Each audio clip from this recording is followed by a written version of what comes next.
por conta da pandemia foi um pouco Professor Eduardo Passo. E esse evento é interessante Observações porque ele astrofísicas, motiva membros limitando a da violação da a invariância de fazer novos Lorentz. eventos, tá? Inclusive a gente vai discutir e trabalhar no calendário. 10ª semana de Física da UFCG, terceiro dia. No departamento. Outra coisa é dizer que o professor Alexandre Gama está gripado, ele não vai poder comparecer aqui para a gente.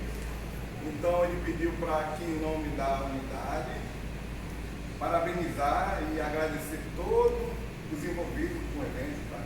Coordenador administrativo Alexandre Gama. Dizer também que Está esse evento doente. vai ser tomado como base para melhorar, né? A gente já tem know-how, inclusive tem uma página do evento, isso aí já é um valor adquirido para o evento. Vamos ter experiência, o pessoal que está trabalhando hoje, né? Questão dos inícios, nosso mestre de cerimônia, cadê o Vinícius? Cadê o Vinícius? Sumiu, né? Então, é interessante, né, que os alunos se envolvam de fato, né, que tomem essa iniciativa de estar organizando. Sabira, UFCG Cuité. Então é isso, ok? Em relação ao meu trabalho, ok? Eu trouxe um material, tá?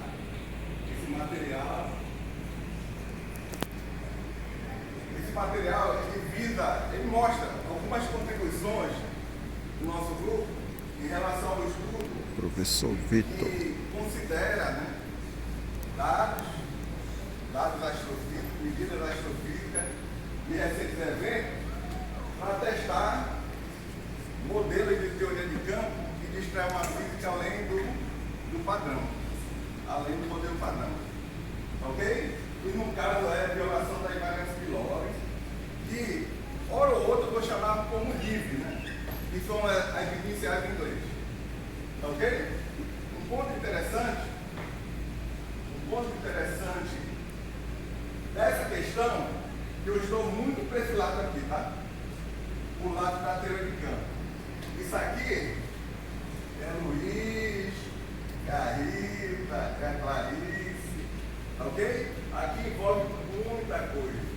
Aqui envolve desde a detecção das medidas, tratamento dos dados, até aplicação. Que seriam os dados já tratados, coisa que o Luiz sabe fazer muito bem. Ok?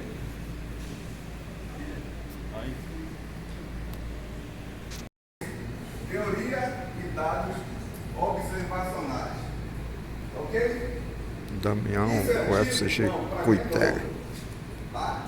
Isso aí surgiu a partir de 2013. Foi a partir de 2013, Luiz, um evento que detectou neutrinos superluminares pelo ópera. Lembra? Foi um mundo da física. Aí daí, com os colaboradores se juntando, montando um artigo para descrever essa física, porque neutrinos superluminares tem tudo a ver com violação da invariância de Lorentz. Ok? Só que, quando o nosso artigo estava bombando, verificou que o experimento furou. O experimento não estava consistente. Ou seja, cometeram, quem faz experimental 1, não tem as classificações de erros que a gente estuda lá? Quais são? Erros sistemáticos, né? São erros envolvidos com conjunturas, né? Com teorias, erros aleatórios, né? Estatísticos, que tem a ver com estar no laboratório, de repente falta energia, né? Faz alguma coisa, e erros grosseiros, que é um erro de calibração de material, de perspectiva, até erro de conta. Foi o caso desse experimento óbvio, um erro grosseiro. É isso aí. Forçado. Na linguagem de física, eles esticaram rápido. Telescópio, subtelescópio Fazer da o UFCG. experimento a conta desse teste. Tá? Então não foi isso. Mas estava inconsistente e a área caiu. Mas o aprendizado ficou. Tá? Eu ganhei que eu entrei numa área que antes era pura matemática construção e manipulação de modelos, partir para o contato com dados experimentais.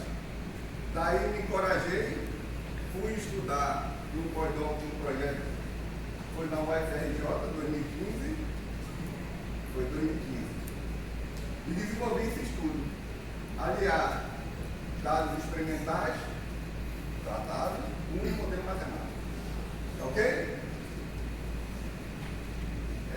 Outra coisa, por se tratar de teoria de campo, o approach, a abordagem matemática, seria o formalismo covariante, formalismo tensorial, que mais? Ou formalismo relativista. Ok? Nesse formalismo tensorial, ele se ancora no princípio básico da relatividade especial. Tempo, espaço e pé de igualdade. Tá? A gente sabe que pela relatividade especial, essas dimensões, elas não são mais distinguíveis, são iguais e tratadas em pé de igualdade. Ok?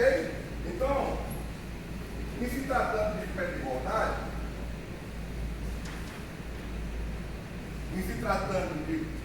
igualdade, o formalismo covariante, ok? Pega a componente P, a X, a Y e a Z, e alia a uma única notação, que seria o quê? Uma letra grega, Mi, lambda, alfa, beta, ok? Já que são indistinguíveis, eu posso inserir e manipular numa notação compacta, ok? Em outras palavras, pela letra grega, P seria a componente 0, a componente 1, a componente 2 e a componente 3.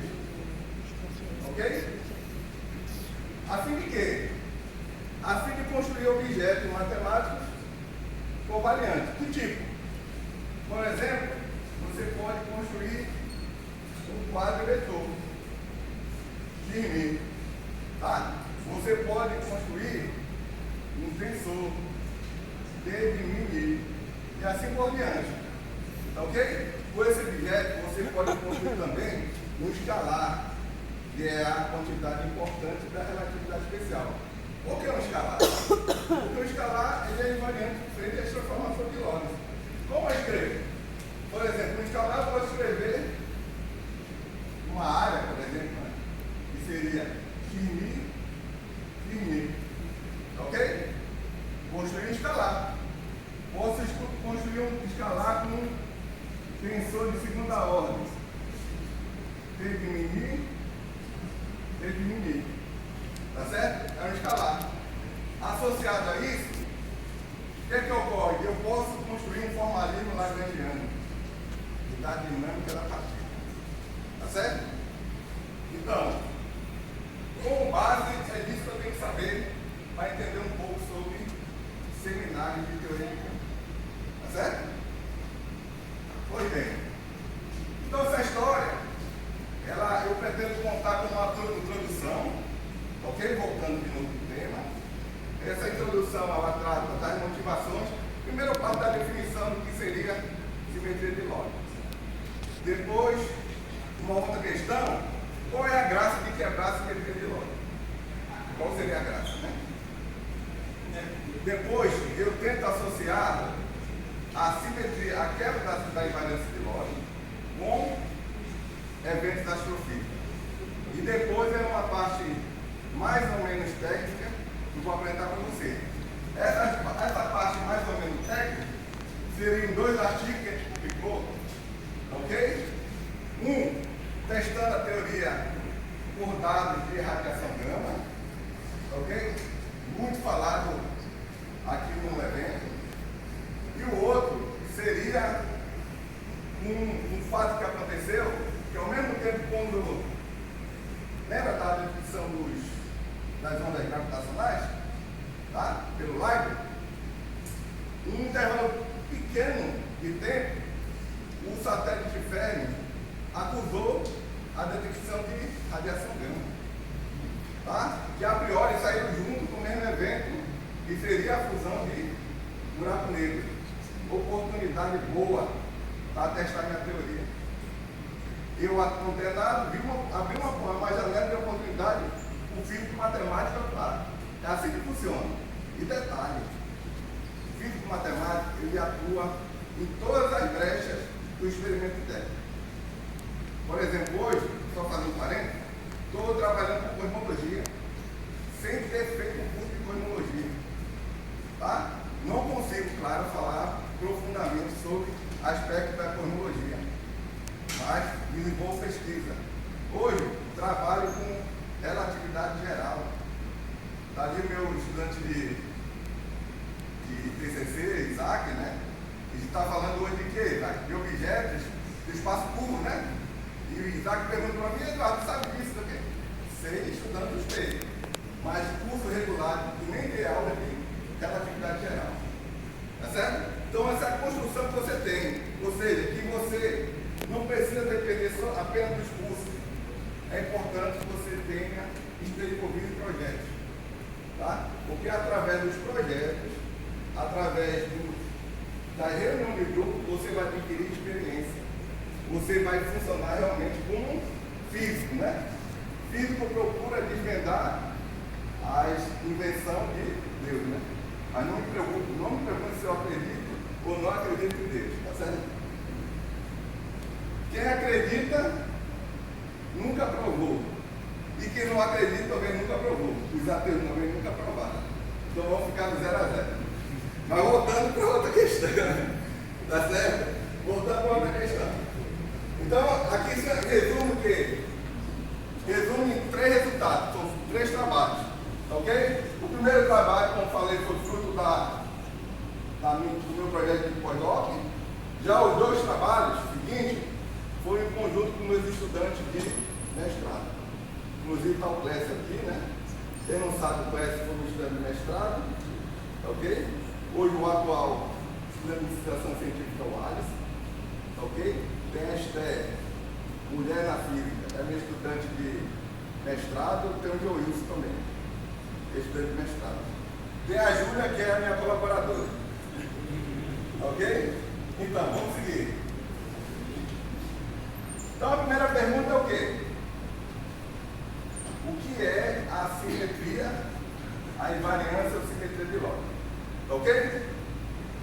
A simetria e invariância de Lorentz, ela fica ligada ao grupo das simetrias do contínuo. O que é uma simetria do contínuo? Uma simetria do contínuo é aquela que segue uma linha sucessiva de pontos. Por exemplo, um círculo não é contínuo? Onde você pega o ponto, né? E a mesma coisa? Aí é uma simetria contínua. Por outro lado, tem o grupo das simetrias discretas, tá? Que ao contrário, já não segue essa linha sucessiva de pontos. Por exemplo, um triângulo equilátero, né? De ângulo de 60 graus. Então, a cada giro de Z3, você uma aresta com um círculo com a outra. É uma simetria discreta. Ok? Então, dentro do âmbito da simetria contínua, a mais importante seria a de Lorentz. Ok? Essa simetria de Lorentz se estabelece por 2 tipos de translações. De transformações, desculpa. A transformação o grupo de transformação das translações e o grupo de transformações das rotações. Ok? O grupo das translações está ligado ao busto, o busto de Lorentz. Nada mais é do que mudança de referencial inicial. Tá? Aí está a história da quebra dela, porque se você perceber uma inconsistência nessa história, você contesta a constância da velocidade da luz. Tá? É daí que a gente entra. Ou seja, estudar a quebra de invariância de Lorentz é tentar testar o princípio da constância da velocidade da luz. Tá ok? Por outro lado, você tem o grupo das rotações. E detalhe, as translações são 3, né? Uma em cada direção. E a rotação é a mesma coisa. Só que o grupo das rotações, que é a segunda parte do livro de Física 1, né? A última parte, né? A primeira do livro de Física 1 até a translação, e depois vem as rotações, né? E o último das duas. Tá ok? Então aqui, ó, aqui está ligado à isotropia do espaço-tempo. Ou seja, por onde você girar, a priori você vê a mesma coisa. Tá certo? Então, você tem um grupo das translações e o grupo das rotações. O que significa ser invariante? Que as leis da física são invariantes perante o grupo das translações e as rotações. Estabelecer uma simetria, ou a invariância. Ok? Se tornou tão importante a simetria de Lorentz que ela passou a ser um fundamento praticamente de todas as teorias físicas de alta energia. Tá?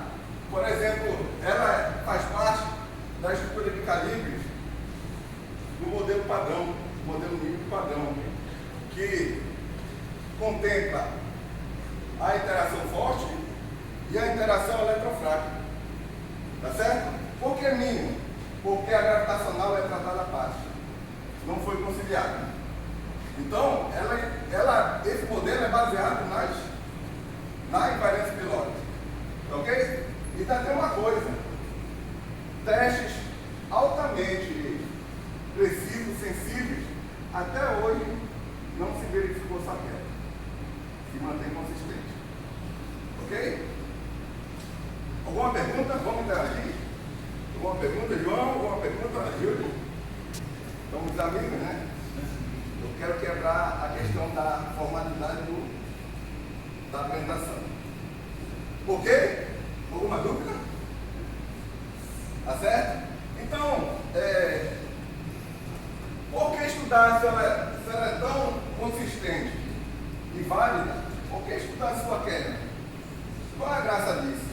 Gente, simetria, você entender, mapear a simetria do sistema, extremamente importante, mas não é tudo. Porque é meio que seja um pano uma limitação da sua mente. Tá? E quebrar também é interessante. Por exemplo, alguns casos na literatura que quebrar a simetria é importante. A simetria eletrofrágil, quando ela foi quebrada. Foi interessante ter quebrado a simetria eletrofrágil, porque você descobriu dois tipos de partículas, que é o boson W+, né, e W-. Então, certo? Outra, a quebra espontânea de simetria associada aos bósons de Higgs gerou massa. Entendeu? Então, simetria é muito importante, mas quebrá-la também tem o seu certo interesse. Tá certo? Então, de fato, quando a gente propõe estudar a quebra dessa simetria, visa descobrir novas partículas, ok? Buscar novos fenômenos. Por exemplo, um fenômeno que só se realiza com a quebra da invariância de Lorentz. Esse fenômeno seria o fenômeno da birrefringência da luz no vácuo. O que é isso? É a luz entrando no meio específico, um vácuo, né? Entre aspas, e se dividir. Né? Isso acontece, por exemplo, em materiais, né? A gente tem materiais birrefringentes, cristais, né? No meio isso ocorre, mas no vácuo isso não é previsto. Ok? Esse efeito. E esse efeito não pode ser descrito por uma teoria padrão. Tá certo? Uma outra, pode falar. Professor, essa relação da invariância de Lorentz tem alguma coisa a ver com alguma relação também com a teoria de Nitter? Nitter não. Não tem. Eu ainda não mexi, porque não tem motivação ainda física, né? Fenomenológica. Mas não tem. Porque quebrar um teorema como Nitter, né? Que a cada transformação tem uma quantidade conservada. Por exemplo, você pode quebrar a simetria de calibre, né? E por trás dela tem uma carga. Né? E se quebrar a conservação da carga, a natureza pode se mostrar como fantasmagórica, né? Entendeu? De repente está aqui e fui o Vinícius do outro lado, sem nada a ver. E a natureza não é assim, né? Tá ok? Ô professor, Diga. então já se observa fenômenos que preveem uma invariância de Lorentz e aí por isso que a gente quer quebrar ela? Ou a gente está tentando... Fenomenologia. Nesse caso é fenomenologia mesmo. Com a mecânica quântica, né? Nasceu com os fenômenos, né? Depois se procurou teorizar. Fenomenologia. Então já existe fenômeno e a gente quer agora uma... Não que exista os fenômenos. Existem conjecturas dos fenômenos e algumas assinaturas que eu vou falar. Que indicam que aquilo pode ser algo com a quebra da invariância de Lorentz. Ok? Tá certo? Certo. Outra pergunta? Não, né? Então deixa eu continuar. Uma outra coisa que a gente pode buscar seria o entendimento, por exemplo, da conciliação da gravidade com a mecânica quântica é um problema. Tá? A gravidade com o entendimento disso, conciliar, isso não é trivial. Tá? Então seria também uma motivação de se estudar a quebra. Por exemplo, tem teorias próprias da descrição da gravidade quântica que elas por exemplo, elas prevê que o espaço-tempo seja granulado, átomo do espaço-tempo, o mundo discreto. Tá? Como está essa figura aqui, né? O reflexo de uma pessoa diante dos efeitos da gravidade quântica, do espaço-tempo discretizado. Então daí você já verifica como é que uma teoria contínua pode conciliar com o ambiente discretizado. Ok? Então essa é uma questão.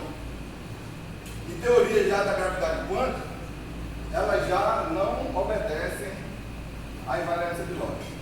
Ok? Para ela, a invariância de Lorentz não é exata. Ou seja, ela não se realiza em todas as escalas de energia. E a escala de energia própria da gravidade quântica, como eu falei, é a energia de quântica. Tá certo? Energia de Planck, né? Que é em torno de 10 a 19 GeV, aproximadamente 10 a menos 25 metros. Aí é a relação o comprimento é o inverso da energia e vice-versa. São grandezas inversamente proporcionais. Tá? Que é a relação de acelerador de partículas. Quanto mais energia, eu tendo a encontrar coisa mais limpa, né? Eu vou mais no nível. Ok? Então, se realmente a simetria for quebrada, os seus efeitos estão aqui e estão restritos por essa escala de energia. Tá certo? Então, digamos que eu tenha que a natureza produza uma partícula suficientemente energética, capaz de acessar esse ambiente da gravidade quântica, tá? O que ela assina, o que ela deixa de pista para a natureza, tá? Ela deixa de pista na natureza anomalias na sua propagação, de tipo polarizadas, tá?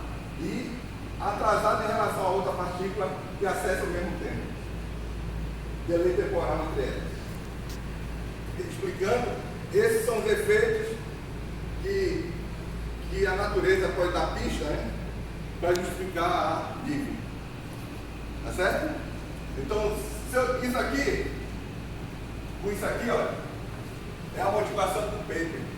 Com isso aqui você defende a área, por mais que ela, como o Clécio fala, por mais que não exista, né? E não existe entre aspas, né? Hoje que não exista hoje, amanhã pode existir, né? Ok? Mas isso aí são parte de motivações.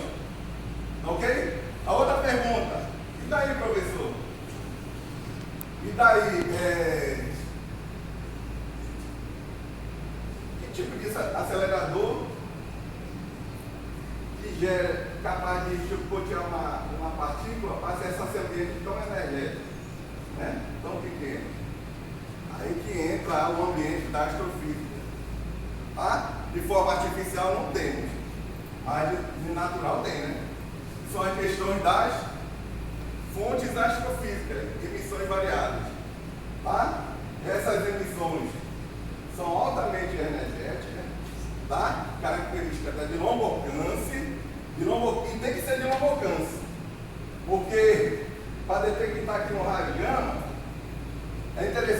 muito distante. Porque se estiver próximo da gente, acabou a nossa graça. Tá? Então tem que ser bem distante e bem fora da nossa galáxia. Tá certo? O evento tem que acontecer bem distante e bem fora da nossa galáxia. Ok?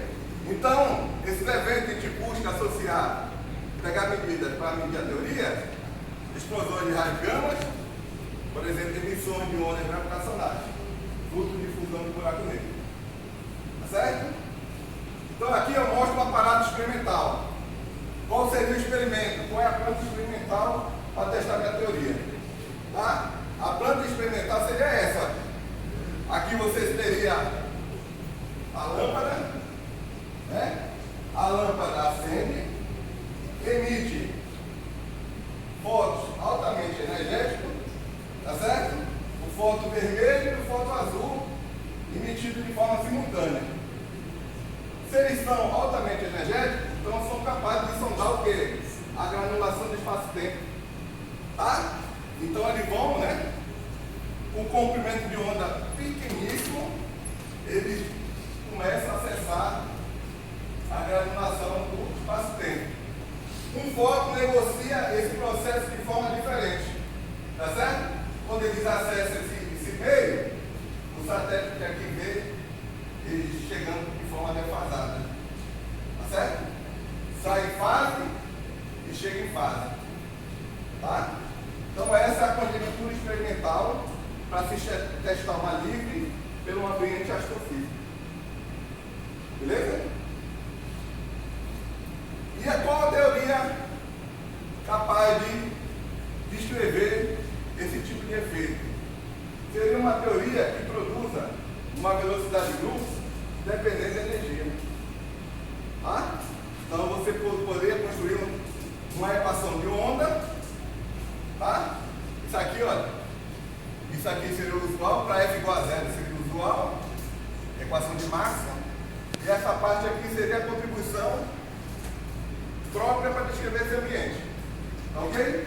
Se você derivar essa expressão em relação a P, energia em relação a P, você tem uma velocidade de grupo dependendo da energia. Tá? Aqui eu estou trabalhando no sistema natural de unidade. Nesse sistema, eu considero C, H cortado, que é a constante de Planck, sobre 2π igual a 1. Tá? Então, se aqui,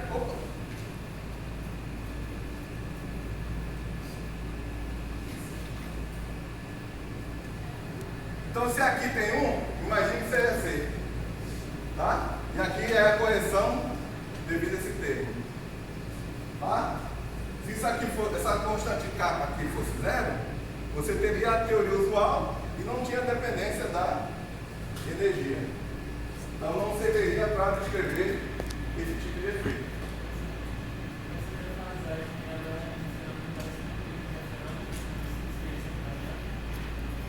Então seria?